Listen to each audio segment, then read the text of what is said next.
রাজধানী বাজারে কেজিতে অন্তত ২০ টাকা বেড়েছে ব্রয়লার ও সোনালী মুরগির দাম, তবে কমেছে ডিমের দর। খুচরা পর্যায়ে মানভেদে সব ধরনের চালে গুনতে হচ্ছে কেজিতে বাড়তি ৫ টাকা। টমেটো, গাজর, কাঁচামরিচ ছাড়া স্থিতিশীল অন্যান্য সবজির দর।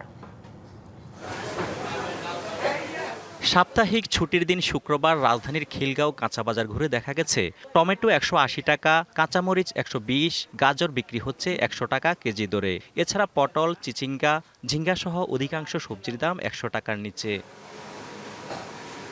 বিক্রেতাদের দাবি, কয়েকটি ছাড়া বেশিরভাগ সবজির দাম স্বাভাবিক। এ নিয়ে কিছুটা স্বস্তি প্রকাশ করেন ক্রেতাদের কেউ কেউ। কাঁচামালের দাম এখন অনেক কম, আল্লাহর রহমতে।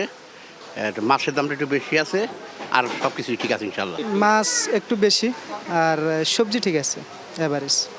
প্রায় একটু মনে করেন এটা ১৬০টার মধ্যে পাইকে গেছে, ১৮০ বেচতেছি আমরা। নাহলে মাল একটু বাড়ে নাই, কম বেশি মাঝি আছে, ভালোই আছে, এত বেশিও না, এত কমও না। মজুক বিরাট কারবার, জিতে নাও ফ্যামিলি কার, স্পোর্টস বাইক ছাড়াও লক্ষ লক্ষ নিশ্চিত গিফট। ডিমের ডজন বিক্রি হচ্ছে ১২০ টাকায়, কেজিতে ২০ টাকা বেড়ে ব্রয়লার মুরগি বিক্রি হচ্ছে ১৮০ টাকায়, সোনালী মিলছে ৩৪০ থেকে ৩৫০ টাকায়, আর দেশি মুরগির দাম ৬৫০ টাকা কেজি। সবগুলাই ১৫-২০ টাকা করে বাড়ছে। গ্যাদারটা ব্রয়লার ছিল ১৬০ টাকা খুচরা, পাইকারি গেছিল ১৪০-৩৫ এমন।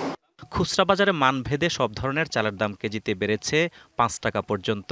পোলার চালের দাম কেজিতে গুনতে হচ্ছে বাড়তি ২০ থেকে ৩০ টাকা। এছাড়া পেঁয়াজ, রসুন, আদা, মশলা সহ অন্যান্য নিত্যপণ্যের দাম স্থিতিশীল। অজিত সরকার, ডিবিসি নিউজ, ঢাকা।